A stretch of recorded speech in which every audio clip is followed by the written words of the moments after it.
Hi guys আপোনালোকক সকলোকে নমস্কাৰ জনাইছোঁ। আজি মই ধামাকা অফাৰ দি আছোঁ। ইয়াত চাওক, এই ডিছ, ইফালে গিলাচ, টিচু পেপাৰ কিমান ষ্টকত আছে আপোনালোকে ল'ব পাৰিব। এভেইলেবল হৈ আছে পানী, তাৰপাছত সকলো ধৰণৰ এয়া চাওক 9 নম্বৰ বহুত ষ্টকত আছে। আপোনালোকে আহক মোৰ দোকানলৈ।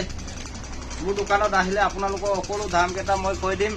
দোকানত আহিলে মানে সকলো বস্তু হ'লচেলত লৈ যাব পাৰিবগৈ। আপোনালোকে চাহ খাই ভাল পায় নেকি? যদি চাহ খাই ভাল পায়, মোৰ ইয়াত মানে একদম নম্বৰ 1 চাহ আপোনালোকে কম দামত লৈ যাব পাৰিবগৈ। পাব এয়া হৈছে ৰছী, এনেকুৱা ডাঙৰ মানে ৰছীও পাব, এইটো সৰুটো। লগতে কেৰি বেগ পাব, বগা কেৰি বেগ, কোলাও পাব।